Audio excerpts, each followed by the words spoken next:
بسم اللہ الرحمن الرحیم۔ السلام علیکم۔ پروگرام اختلاف رائے کے ساتھ میں ہوں افتخار کاظمی۔ پہلے دہشت گرد قرار دیا، پھر پابندی لگائی، انہیں کالعدم قرار دیا اور پھر پولیس اہلکاروں کے اغوا کے جرم میں ان کے خلاف آپریشن کیا۔ جب حالات قابو سے باہر ہو گئے تو اب حکومت یہ کہتی ہے کہ ان سے مذاکرات چل رہے ہیں۔ وفاقی وزیر مذہبی امور نور الحق قادری نے پارلیمنٹ میں کہا ہے کہ کالعدم تحریک لبیک سے ان کے مذاکرات چل رہے ہیں۔ یہ عجیب معمہ ہے جس کو حکومت 24 گھنٹے پہلے تک کالعدم تنظیم قرار دے کر اس سے مذاکرات نہ کرنے کا دو ٹوک اعلان کر رہی تھی۔ مین اسٹریم میڈیا کو اس کی کوریج سے روکا جا رہا تھا، پھر اچانک حکومت کی طرف سے اس خبر کا آنا کہ تحریک لبیک جو کالعدم قرار دی جا چکی ہے اس سے حکومت کے مذاکرات چل رہے اور حالات قابو میں۔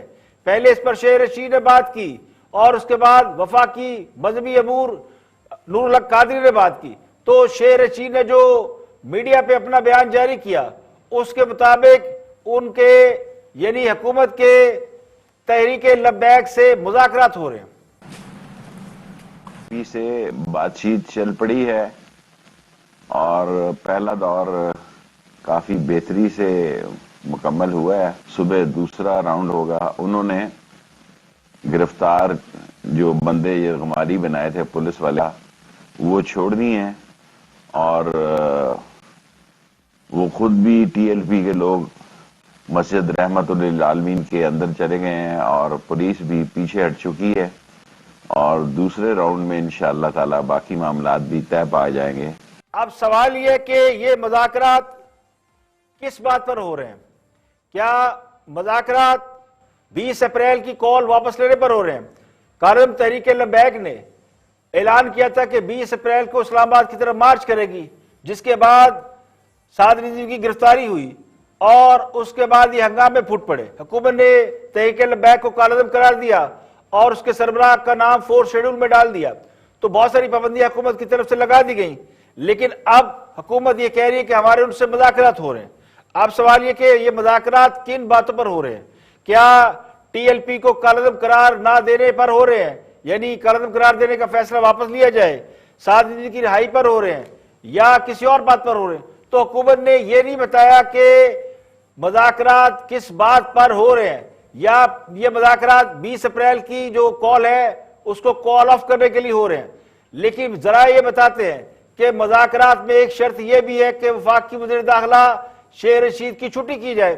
تو ایک طرف حکومت مذاکرات سے انکار کر رہی ہے، دوسری طرف انہی سے مذاکرات کامیاب ہونے کی بات کر رہی ہے۔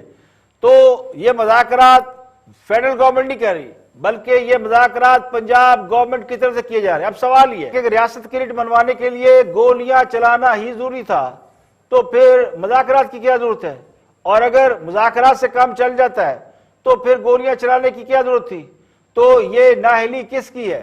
وزیر داخلہ شیخ رشید کی نااہلی ہے یا پھر اس میں کوئی اور ملوث ہے؟ یہ معمولی واقعہ نہیں ہے، یہ ماہ رمضان ہے اور یہ پاکستان ہے جو آج لہو لہان ہے۔ سانحہ لاہور کے خلاف ملک گیر ہڑتال نے یہ ثابت کر دیا ہے کہ ظلم کہیں بھی ہوگا عوام اس پر خاموش نہیں رہیں گے۔ مفتی منیب الرحمان کی اپیل پر پاکستان کے ایک بڑے طبقے نے احتجاج کے طور پر ملک کے بہت سے بڑے شہروں میں چھوٹے شہروں میں کاروبار بند کر رکھا ہے۔ اس بات سے قطع نظر کہ اتوار اور پیر کے درمیانی شب جو کچھ ہوا، لاہور کے چبرجی چوک سے لے کے یتیم خانے تک جو کچھ ہوا وہ مین اسٹریم میڈیا پر بیان نہیں ہوا۔ لاہور میں عام شہریوں پر گولیاں برسانا مجھے یوں لگتا ہے خان صاحب کی حکومت کی وہ غلطی ہے جس کا کفارہ ادا کرنا مشکل نہیں ناممکن ہے۔ سانحہ لاہور نے سانحہ ماڈل ٹاؤن اور اس سے پہلے ایک اور بڑے سانحے لال مسجد کی یاد عام لوگوں کے ذہنوں میں تازہ کر دی ہے۔ فرق صرف یہ ہے کہ اس بار جو مخالف فریق تھا جس نے ریاست کی ریٹ چیلنج کی وہ اسلحے سے نہیں بلکہ ڈنڈوں اور سوٹوں سے لیس تھے، تو حکومت نے انہیں دہشت گرد کہا، لوگوں نے مان لیا۔ حکومت نے پابندی لگا کر انہیں کالعدم قرار دے دیا، لوگوں نے یہ بات بھی مان لی۔ لیکن پھر ایسا کیا ہوا کہ گولیاں چلانا پڑی اور کئی لوگ مرنے کی اطلاعات ہیں۔ اس کا الزام اب ریاست اور اس کے اداروں پر لگ رہا ہے۔ اب ریاست کے پاس دفاع کے لیے جو جواز ہے اس کے مطابق مسلح جتھوں نے ایک تھانے پر حملہ کر کے پولیس اہلکار اغوا کیے تھے جنہیں چھڑوانے کے لیے آپریشن کیا گیا اور اس کے نتیجے میں چند لوگوں کی جان چلی گئی ہے. 2 یا 3 لوگ ہیں, بہت زیادہ نہیں ہے, لیکن 2 یا 3 لوگوں کے بارے میں یہ کنفرم ہے کہ ان کی اس واقعے میں موت واقع ہو گئی ہے. تو بنیادی طور پر ریاست نے اپنی ریٹ اسٹیبلش کرنے کے لیے آپریشن کیا جو حکومتیں کرتی ہیں. حکومت کی ریٹ کو جو بھی چیلنج کرتا ہے تو حکومت پھر اپنی ریٹ کسی نہ کسی طریقے سے منواتی ہے. لیکن سوال یہ ہے تو پھر سانحہ ماڈل ٹاؤن کے بارے میں یہ حکومت کیوں نہیں مانتی کہ اس وقت بھی ریاست کی ریٹ اسٹیبلش کرنے کا سوال تھا. سانحہ لال مسجد بھی ریاست کی ریٹ منوانے کے لیے تھا. تو کہنے والے کہتے ہیں کہ حکومت سے بنیادی طور پر ایک ایسی غلطی ہو گئی ہے یا کرا دی گئی ہے جس کے نتیجے میں حکومت مزید بیک فٹ پر چلی گئی ہے, کمزور ہو گئی ہے. اس عمل کے خلاف پورا پاکستان سراپا احتجاج ہے. سڑکوں پر ٹریفک کم ہے اور جزوی طور پر کہہ لیں, کلی طور پر نہ صحیح, مگر ہڑتال ہے یا ہڑتال کا سما ضرور ہے, جس کا مطلب یہ ہے کہ حکومت کا یہ عمل لوگوں نے پسندیدگی کی نگاہ سے نہیں دیکھا. یہ فیڈ بیک ہے, اس آپریشن کا جو فیڈ بیک ہے وہ دینا میڈیا کا کام ہے. میں اس کو اوورال ویسے ڈسکس نہیں کر رہا ہوں, لیکن جو سچویشن ہے وہ بتا رہا ہوں. لال مسجد کا آپریشن جب ہوا تھا تو اس کے بعد جنرل مشرف اقتدار میں نہیں رہ سکے تھے. سانحہ ماڈل ٹاؤن بھی نواز شریف کی حکومت پر بھاری پڑ گیا تھا. اب یہ سانحہ حکومت پر بھاری پڑے گا یا نہیں اس کا فیصلہ میں نہیں کر سکتا, اس کا فیصلہ وقت کرے گا. مگر ایک بات طے ہے کہ اس نے ریاست کے عوام پر گہرے اثرات چھوڑ دیے ہیں. ریاست نے اپنی ریٹ منوا لی ہے, مگر افسوس کا مقام یہ ہے جس پر سب سے زیادہ دکھ ہو رہا ہے, تکلیف ہو رہی ہے کہ یہ سب کچھ اس مہینے میں ہو رہا ہے, اس ماہ مقدس میں ہو رہا ہے جس کی حرمت کا احترام ہر مسلمان پر لازمی ہے, ہر کلمہ گو پر رمضان کا احترام لازمی ہے. تو اس میں میرا پوائنٹ آف ویو یہ ہے کہ کالعدم تحریک لبیک کو ماہ رمضان میں احتجاج کی کال نہیں دینا چاہیے تھی اور حکومت کو وقت دینا چاہیے تھا کہ وہ اسمبلی کے فلور پر اس پر بات کرے. ملک کے سب سے بڑے پارلیمانی فورم پر بات نہ بنتی تو پھر دیکھا جاتا. تو اس صورتحال میں ایک فریق سے ہمدردی ہے, نہ دوسرے سے ہے, نہ تیسرے سے ہمدردی ہے. ہمدردی ہے تو پاکستان کے عوام سے ہے, ہمدردی ہے تو اس ملک سے ہے, ہمدردی ہے تو ان لوگوں سے جن کی جانیں ضائع ہو رہی ہیں, جو اس صورتحال میں سفر کر رہے ہیں, جو صورتحال کو میں سے گزر رہے ہیں. تو موجودہ حساس اور سنگین حالات میں ملک کی بڑی سیاسی جماعتوں کا رویہ اس حد تک تو قابل تحسین ہے کہ کسی نے جلتی پر تیل نہیں ڈالا.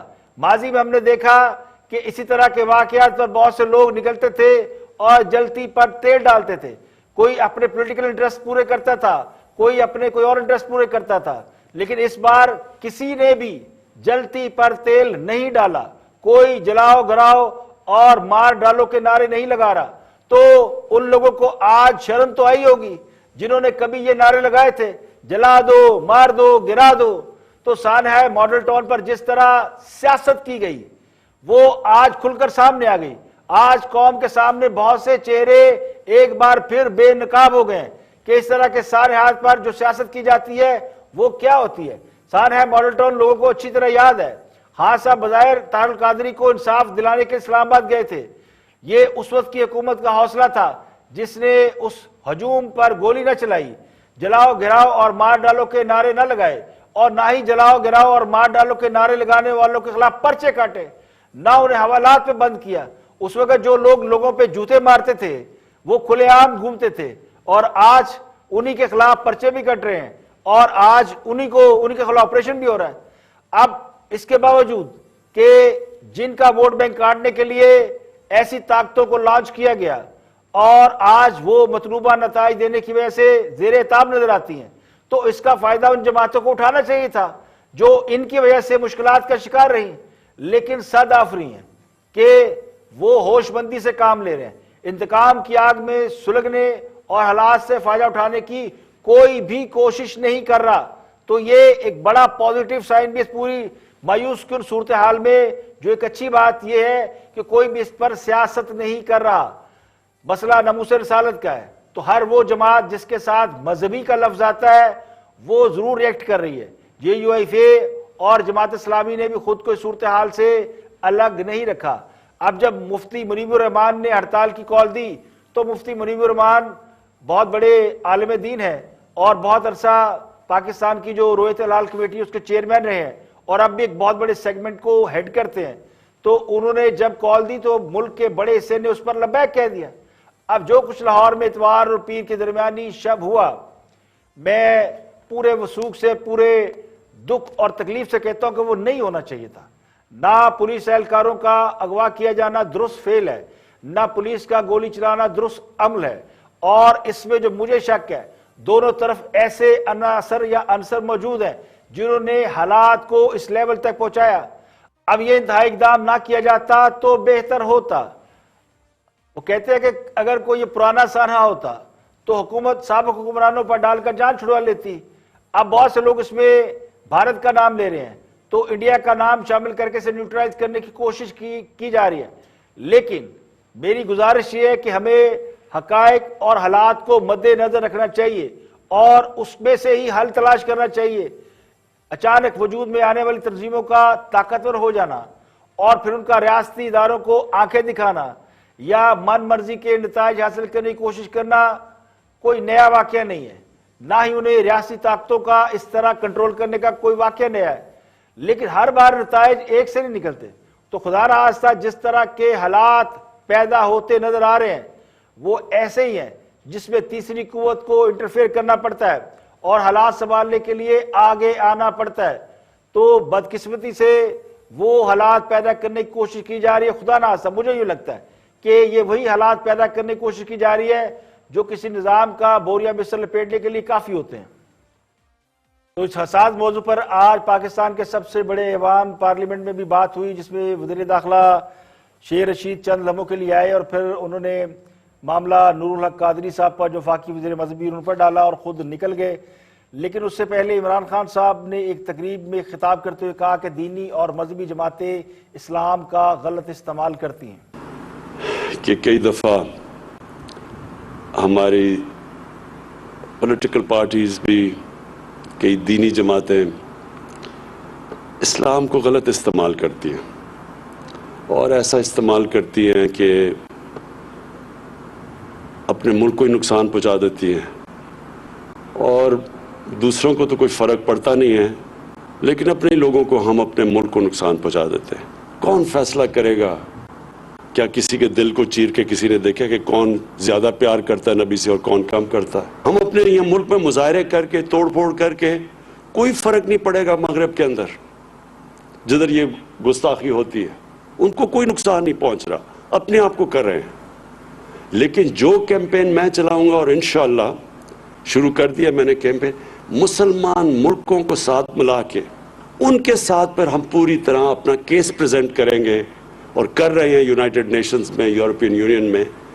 اس طرح اس پریشر کی وجہ سے یہ جو بار بار ہمیں تکلیف دی جاتی ہے کہ کسی مغرب ملک میں ہمارے نبی صلی اللہ علیہ وسلم کی بے حرمتی کی جاتی ہے، ہمیں یہاں تکلیف ہوتی ہے، ان کو کوئی فرق نہیں پڑتا.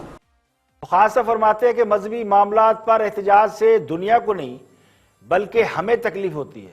جن ملکوں کی شخصیات کے خلاف یا ملکوں کے خلاف احتجاج ہوتا ہے انہیں کوئی فرق نہیں پڑتا بلکہ ہمیں زیادہ نقصان ہوتا ہے.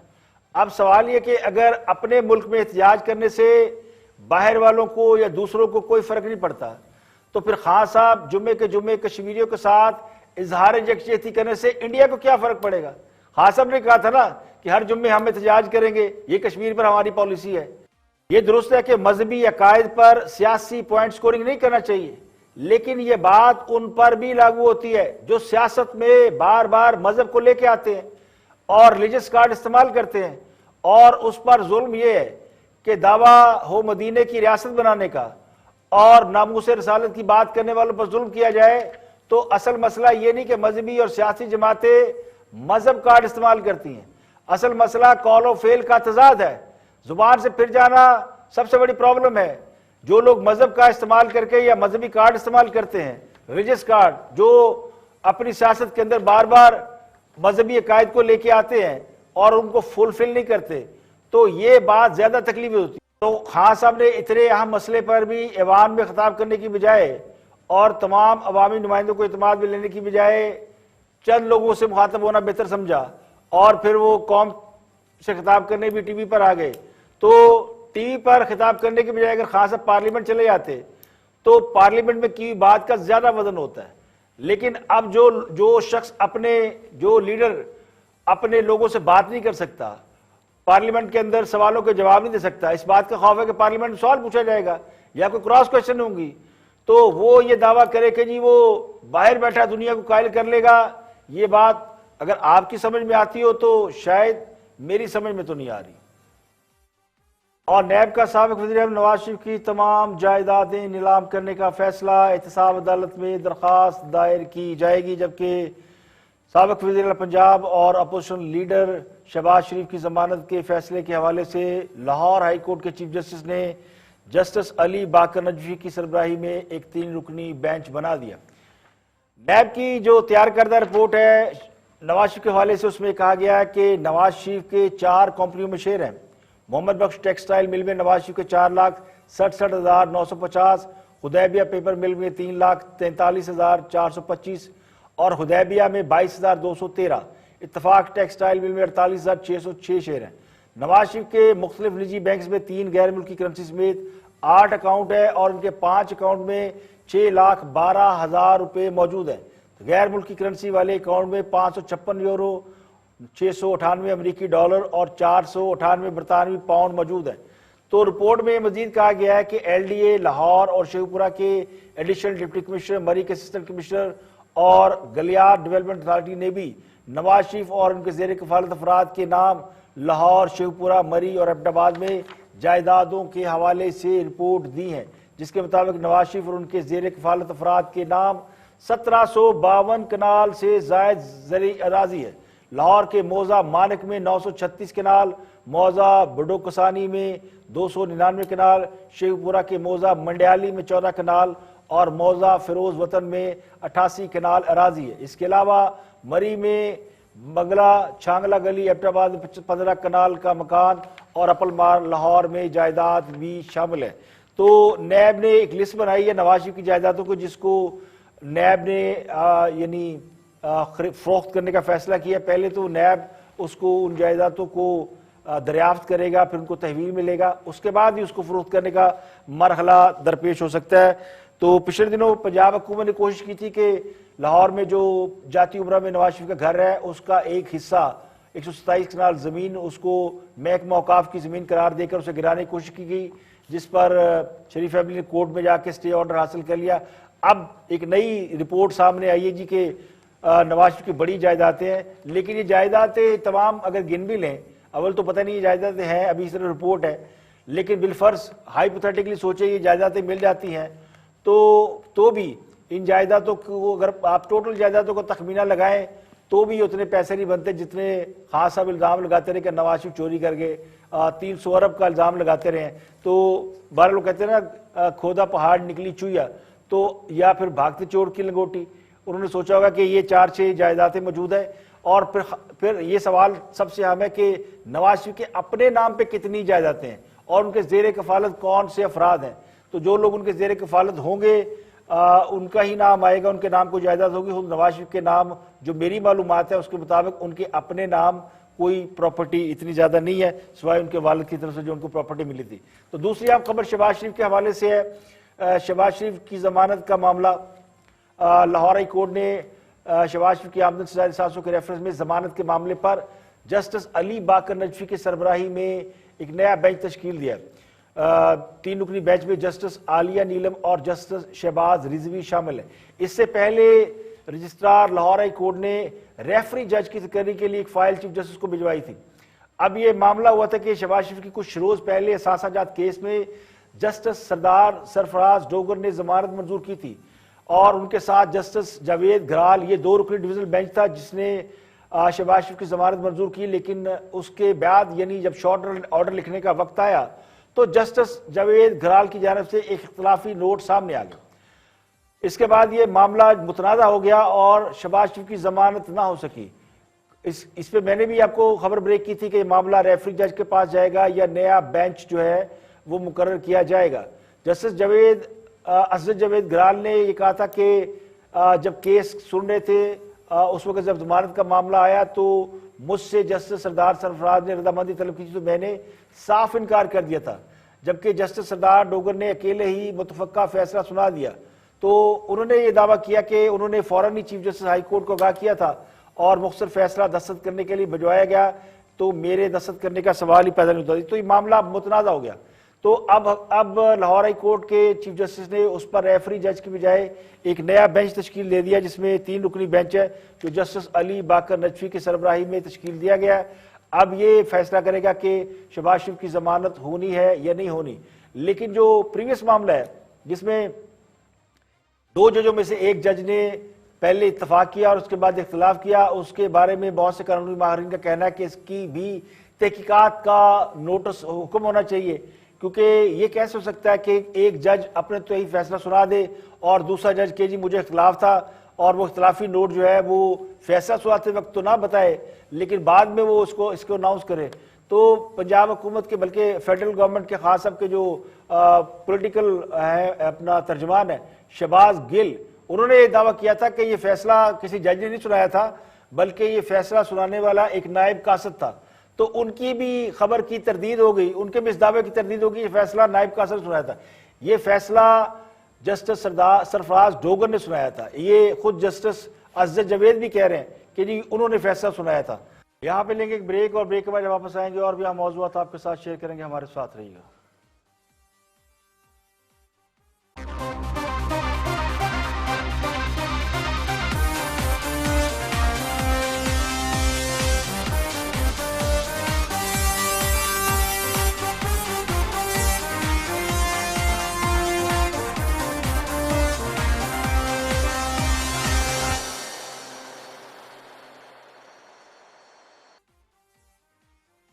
ویلکم بیک، آپ دیکھ رہے ہیں پروگرام اختلاف رائے اور میں افتخار کاظمی۔ بریک کے بعد حاضر خدمت ہے۔ تحریک لبیک پر جب پابندی لگی اسے کالعدم قرار دیا گیا، اس کے بعد مین اسٹریم میڈیا کو کہا گیا کہ آپ اس کی کوریج نہیں کریں گے، ان کے لوگوں کا پوائنٹ آف ویو نہیں دیں گے، تو مین اسٹریم میڈیا نے اس پر کافی احتیاط کا مظاہرہ کیا۔ لیکن جب آپریشن ہوا اور یہ اطلاعات آئی کہ حالات بڑے خراب ہیں، اس پر ہی مین اسٹریم میڈیا نے کوریج نہیں کی، تو انفارمیشن منسٹر فواد چودھری کو محمد مالک نے اپنے پروگرام میں لیا اور ان سے سوال پوچھا کہ مین اسٹریم میڈیا پر پابندی جو لگائی گئی ہے وہ کیوں لگائی گئی ہے اور اگر اجازت ہوتی تو کیا ہوتا۔ پہلے فواد چودھری کو سن لیں۔ مین سٹریم میڈیا پہ آپ لوگوں نے کیوں پابندی لگا دی ہے؟ اتنا ارسپانسبل نہیں ہے یہ؟ کیوں نہیں ڈیبیٹ ہو رہی مین سٹریم میڈیا پہ مذہب کے اوپر، ان رویوں کے اوپر؟ کاؤنٹر نیریٹو کیسے بنے گا اگر مین سٹریم میڈیا پہ نیریٹو ہی ڈسکس نہیں ہوگا؟ نہیں جی، نیریٹو تو ڈسکس ہوتا ہے، لیکن ایشو یہ ہوتا ہے کہ جب ایک آپریشنز ہو رہے ہوں، اس آپریشنز کے دوران میں آپ مین سٹریم میڈیا کے اوپر جو ہے وہ ڈیبیٹس نہیں کھول دیتے۔ اس کی وجہ یہ ہے کہ اس سے ایک بہت بڑی جو ہے وہ ڈیفیکشن آ جاتی ہے ایشوز میں۔ یہ نیریٹو کو ایک دن کا تو نہیں ہے نا، یہ تو ہمیشہ سے چلا آ رہا ہے، اس کے اوپر تو ڈیبیٹس مسلسل ہو رہی ہیں، ہزاروں ڈیبیٹس ہو رہی ہیں اور لاکھوں ڈیبیٹس ہو رہی ہیں۔ بٹ یہاں پہ جو پرابلم ہوتا ہے وہ اس لیے ہوتا ہے کہ آپ نے دوران اپنے جو آفیسرز ہیں ان کی زندگی کا بھی خیال کرنا ہے، ان کی حفاظت کا بھی خیال کرنا ہے۔ ہم آپریشن کی تو فواد بات ہی نہیں کر رہے، ہم ٹیکٹیکل آپریشن کی بات نہیں کر رہے۔ اس وقت ایک بیکٹ بین لگا ہوا ہے کہ ٹی ایل پی کے اوپر آپ بات نہ کریں۔ ہم ان کے کوئی لیڈرز کو نہیں لا رہے، ہم ان کے بیانیے کو فروغ نہیں دے رہے، لیکن اگر ایک ایشو ہے ناموس رسالت کا، اگر ایشو ایک جماعت نے بنایا ہے اس ملک میں، تو کیوں نہ بحث ہو اس پہ تاکہ لوگوں کو پتا ہو کہ یہ ایک جماعت یا ایک جتھا ناموس رسالت کو غلط طریقے سے ایکسپلوئٹ کر رہا ہے، اس پہ ان کا نظریہ ہو سکتا ہے لیکن ضروری نہیں نظریہ ٹھیک ہے۔ آپ کہتے ہیں بات ہی نہ کریں، آپ ٹی ایل پی کی کوئی بات نہ کریں، آپ تو بات کرنے سے روکیں۔ آپریشنز تو ہم بات ہی نہیں کر رہے، لیکن آپ تو آدھے گھنٹے سے یہی بات کر رہے ہیں جو آپ کہہ رہے ہیں۔ تو ہمیں تو نوٹس آ جائے گا، ہم تو بڑے دھیان سے بات کر رہے ہیں، ہم بڑے کیا کہتے ہیں ود ان کنفائنز بات کر رہے ہیں، جس طرح ہم بات کرنا چاہتے ہیں ہم نہیں کر رہے، اس لیے تو ہم نے آپ کو لیا ہے تاکہ انفارمیشن منسٹر پروگرام میں ہو، شاید ہم پیمرا کے نوٹس سے بچ جائیں۔ نہیں، بات یہ ہے کہ ایک چیز تو نیریٹو ہے نا کہ یہ صحیح ہے غلط ہے، اس پہ تو مسلسل ڈیبیٹ ہو رہی ہے، اس پہ تو کوئی ایشو نہیں ہے۔ آپریشنز کے اوپر جو تفصیل ہے، ایک منٹ فواد صاحب، ایک سوال ہے بڑا عاجزانہ مؤدبانہ کہ بالکل آپ کریں آپریشن، آپ نے پابندی بھی لگا دی، لیکن سوال یہ پیدا ہوتا ہے کہ جس حکومت نے یہ آج آپریشن کیا ہے، اسی حکومت نے صرف کچھ مہینے پہلے نومبر 2020 میں اسی تنظیم کے ساتھ ایک تحریری معاہدہ کیا. دیکھیں، مین اسٹریم میڈیا پر جب کوئی خبر ہوتے ہوئے بھی نہیں چلتی اور کوئی واقعہ جو سوشل میڈیا پر رپورٹ ہو رہا ہو اور مین اسٹریم میڈیا اس پر خاموش ہو، تو پھر یہ تاثر جنم لیتا ہے کہ کوئی بہت ہی بڑا کام ہو رہا ہے. اور اسی وجہ سے مین اسٹریم میڈیا کو زبردستی خاموش کرا دیا گیا ہے، اور اس پر حکومت کا ایک جو حکومت کی سائیڈ ہوتی ہے وہ گلٹی نظر آتی ہے، کیونکہ حکومت مین اسٹریم میڈیا کو خاموش کراتی ہے. اس کے بعد ہی سوشل میڈیا پر افواہوں کا بازار گرم ہو جاتا ہے. تو یہ غلط اسٹریٹجی ہے.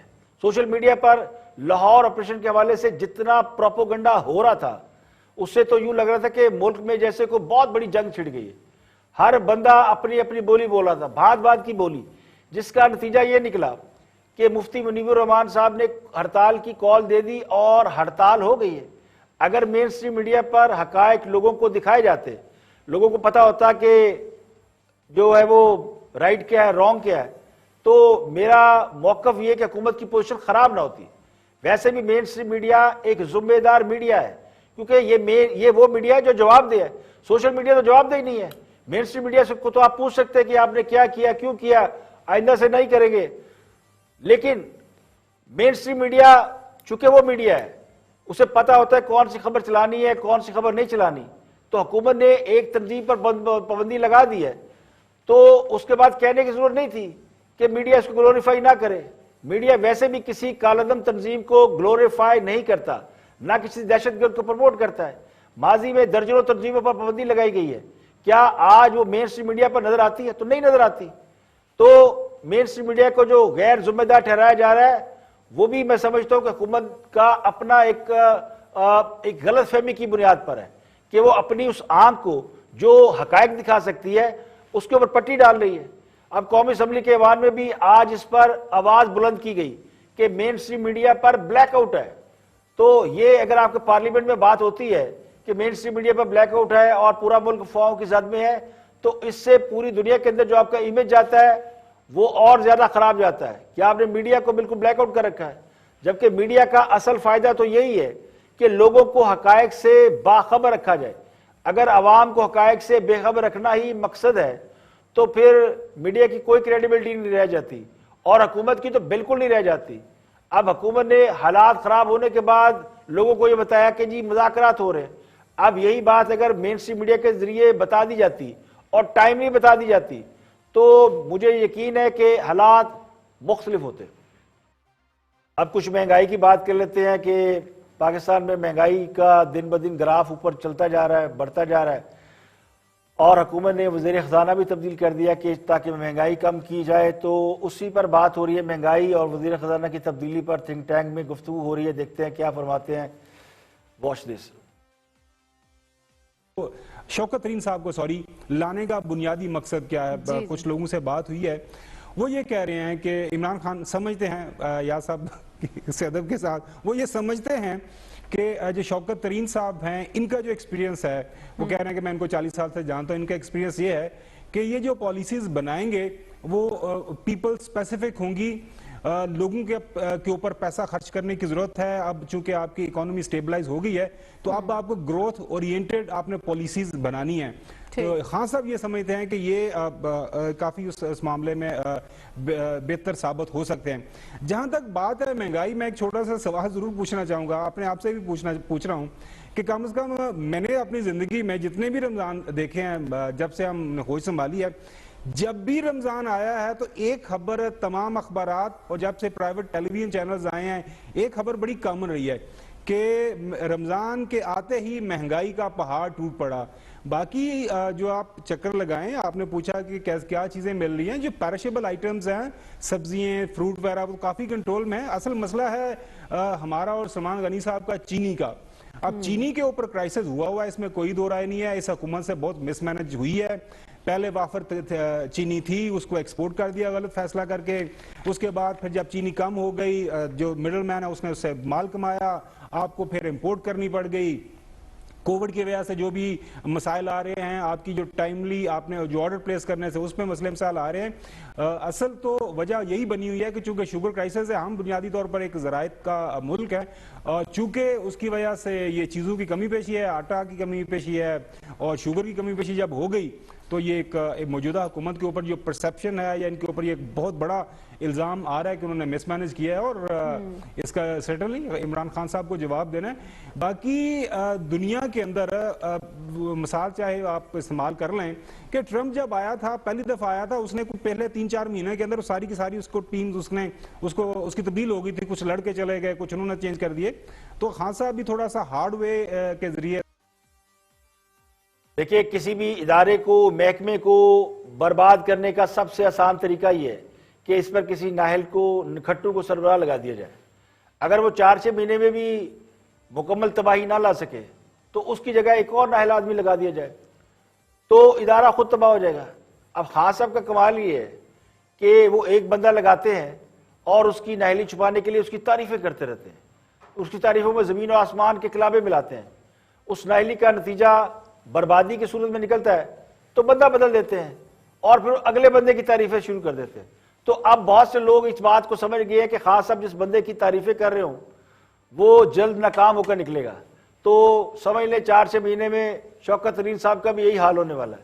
حالانکہ وہ نالائق آدمی بالکل نہیں ہے، لیکن جب وہ اس قابل ہوں گے کہ حالات ٹھیک کرنے کے قابل ہو جائیں گے تو پھر ان کی چھٹی ہو جائے گی۔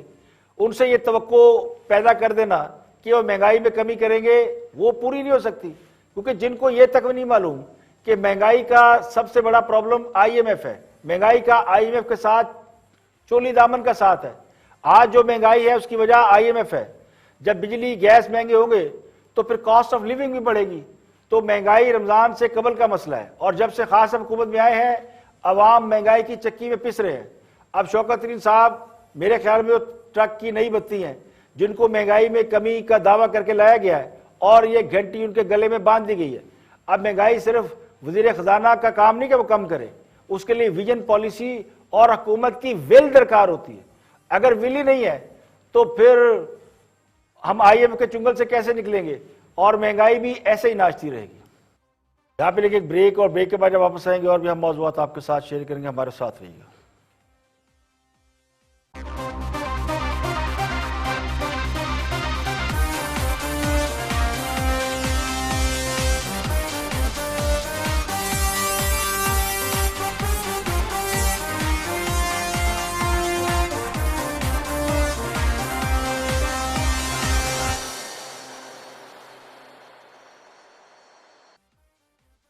ویلکم بیک، آپ دیکھ رہے ہیں پروگرام اختلاف رائے، میں افتخار قاضی۔ بریک کے بعد حاضر خدمت ہے جسٹس قاضی فائزہ کیس کی بات کرتے ہیں۔ جسٹس قاضی فائزہ نے کہا ہے کہ 2 سال سے میری گردن پر تلوار لٹک رہی ہے اور حکومت کہتی ہے کہ کس طرح مجھے برطرف کیا جائے۔ جسٹس عمر عطا بندیال کی سربراہی میں سپریم کورٹ کے 3 رکنی بینچ نے جسٹس قاضی فائزہ صدارتی ریفرنس نظر ثانی کیس کی سماعت کی۔ جسٹس قاضی فائزہ نے دلائل دیے کہ 22 جون 2020 کو وزیر قانون فروغ رشید نے میری اہلیہ سے متعلق عدالت میں ایک بات کہی کہ ہندو مذہب میں شوہر کے مر جانے کے بعد اہلیہ ستی ہو جاتی ہے اور خاتون کی شناخت شوہر سے ہوتی ہے۔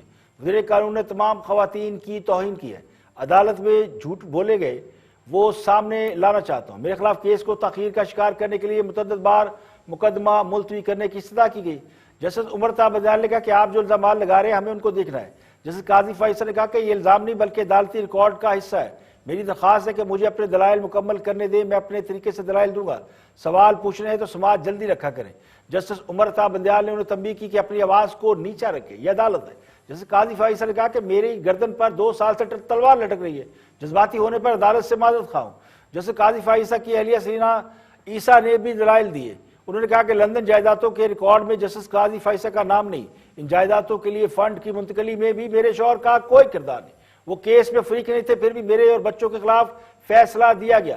لندن جائیدادوں کا ریکارڈ بھی سپریم کورٹ کو فراہم کیا گیا۔ FBI نے اپنے حکم نامے میں میری تنخواہ اور ملنے والے کرایوں کو شامل نہیں کیا۔ کراچی کی فروخت کی گئی اراضی کا پیسہ بھی آمدن میں شامل نہیں کیا گیا۔ جسٹس عمر عطا بندیال نے کہا کہ جسٹس فائز عیسیٰ سپریم جوڈیشل کونسل کا سامنا نہیں کرنا چاہتے۔ سرینا عیسیٰ کا نام سپریم جوڈیشل کونسل میں جاری انکوائری میں سامنے آیا۔ جسٹس قاضی فائز نے کہا کہ سپریم جوڈیشل کونسل نے پیٹھ پیچھے کارروائی کی ہے. کونسل کے رویے کے بعد ریفرنس کو چیلنج کیا. FBI رپورٹ کو ریاستی راز بنا کر رکھا گیا. حکومت کہتی ہے کسی طرح مجھے برطرف کیا جائے. دوران سماعت سپریم کورٹ کے حکم پر سیکرٹری سپریم جوڈیشل کونسل نے FBI کی رپورٹ عدالت میں جمع کرائی.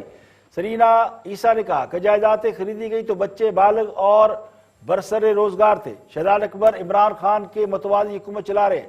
سابق چیئرمین FBI جہازیب خان نے جسٹس فائز عیسیٰ کے خلاف تحقیقات کی منظوری نہیں دی جس پر انہیں ہٹا دیا گیا. جہازیب خان نے شہزاد اکبر کی غیر قانونی فرمائش پوری نہیں کی تھی. جسٹس عمر عطا بدیال نے کہا کہ آپ کو سمجھنا ہوگا ریفرنس عدالت کالعدم قرار دے چکی ہے. آپ کے تمام دلائل ریفرنس کے خلاف ہے. آپ کا معاملہ صرف کیس FBI کو بھجوانے تک ہے. آپ جسٹس قاضی فائزہ سے بہت بہتر دلائل دے رہی ہیں. تو جسٹس قاضی فائزہ نے سوال کیا کہ کیا میں اپنی اہلیہ کو وکیل کر لوں. جسٹس سجاد علی شاہ نے کہا کہ آپ نے بہت دیر کر دی, یہ پہلے سوچنا چاہیے تھا. عدالت نے سماعت کل تک ملتوی کر دی. تو آج کے لیے اتنا ہی. کل پھر حاضر ہوں گے مزید خبروں تبصروں تجزیوں کے ساتھ. پروگرام اختلاف رائے سے اجازت دیجیے. اس دعا کے ساتھ اپنے گرد و نواح کے لوگوں کا خیال رکھیے اور پاکستان کے حق میں دعا کریں. اللہ تعالیٰ پاکستان کی اور ہم سب کی حفاظت فرمائے.